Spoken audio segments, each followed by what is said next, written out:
Bom dia a todos, Sr. Presidente do Conselho Empresarial do Centro, Srs. Presidentes e representantes das comunidades intermunicipais, comunidades portuárias, demais autoridades, caros participantes neste fórum, minhas senhoras e meus senhores. Antes de mais, agradecer ao Conselho Empresarial do Centro o convite que me dirigiu para poder partilhar convosco alguns dos pensamentos, ideias, decisões já tomadas e os principais desafios que temos pela frente. E eu ia direto ao tema central deste fórum, que era o potencial logístico da região e as suas infraestruturas, para, enfim, utilizando caricaturalmente a hora a que eu cheguei, um bocadinho antes da hora esperada, para mostrar como nós provavelmente exageramos no investimento rodoviário e estamos em déficit no investimento ferroviário. Eu estou de acordo. A rodovia que eu utilizei hoje é das mais desocupadas do país, é aquela que não tem utilidade nem para os cidadãos, nem para os empresários, que custa ao erário público muito dinheiro e que mostra bem como no passado o investimento público não era feito numa ótica de rentabilização, mas mais numa ótica de gasto daquilo que estava supostamente disponível para os decisores políticos poderem decidir. E a mudança deste paradigma de um investimento que é despesa para um investimento que é de facto reprodutivo tem sido uma das pedras de toque que este Governo tem procurado imprimir à discussão, não só junto das comunidades e das regiões, mas também no núcleo de decisão de natureza política e técnica dentro do próprio Governo. Temos todos a consciência que os recursos são muito escassos, não só que não temos segunda oportunidade para decidir bem, como que a Europa está muito atenta à utilização que faremos dos fundos comunitários, porque sabe que despejou dinheiro em cima do país e que ele não deu o salto de competitividade que era suposto ter dado. E nesta matéria foram identificados 3 grandes vetores no Plano Estratégico de Transportes, que foi, desde novembro da sua aprovação em Conselho de Ministros, muito claro relativamente ao tipo de investimento público que o Governo quer privilegiar.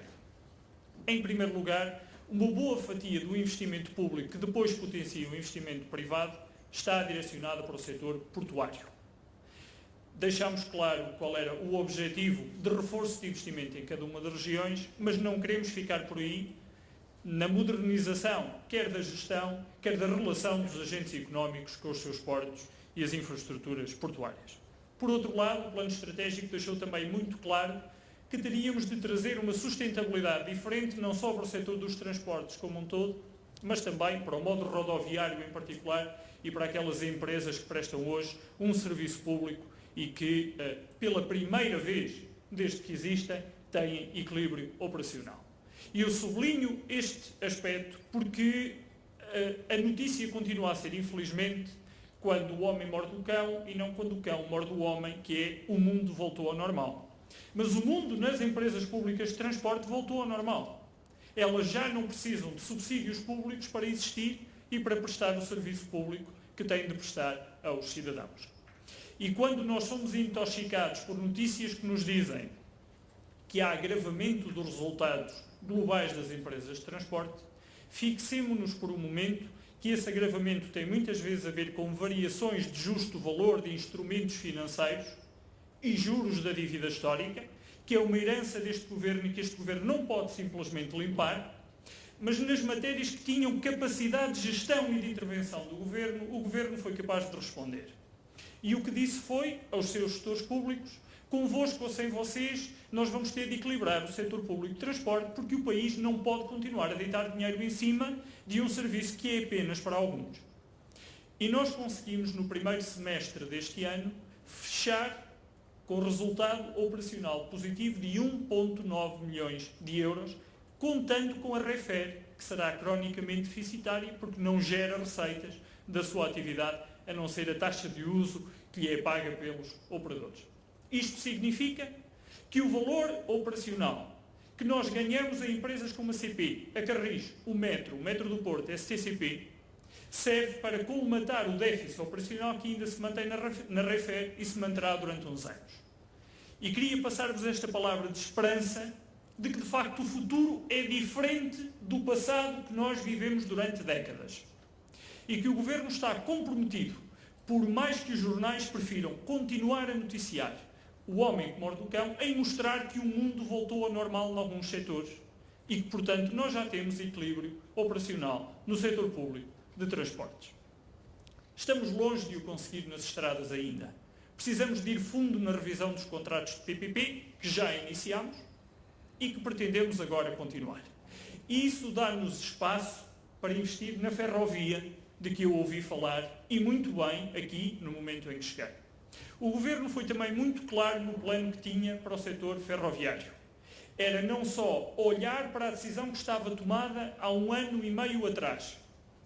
de encerrar 800 km de linha para passageiros e para mercadorias, e fazer a revisão desse plano,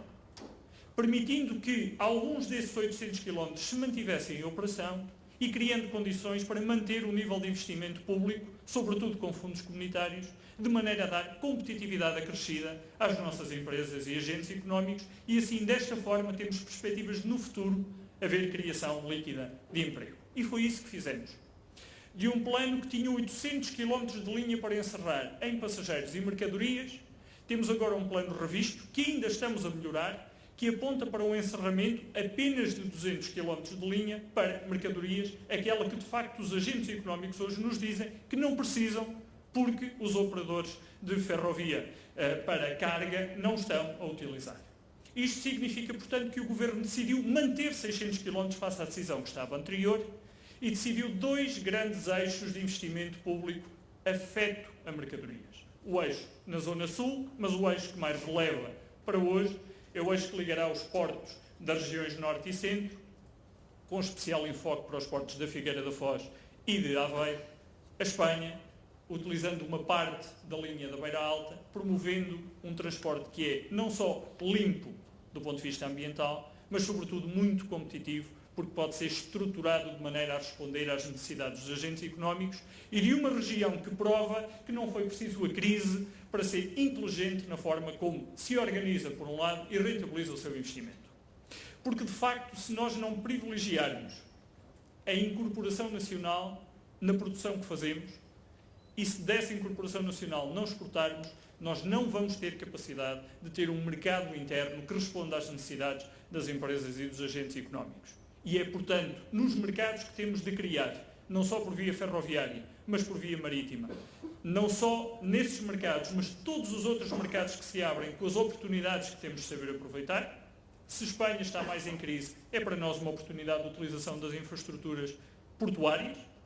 e temos de saber aproveitar essa janela de oportunidade, como temos de saber aproveitar a janela de oportunidade da queda do turismo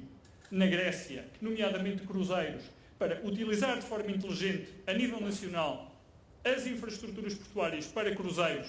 nas diversas regiões do país têm capacidade e infraestruturas para isso, é olhando para o mundo, de facto, tendo a concordar que não deve ser com estudos que fiquem estáticos no tempo, mas uma observação atenta e um diálogo permanente com os agentes económicos permitir-nos-á certamente tomar decisões estruturalmente mais inteligentes do que aquelas que foram tomadas no passado recente.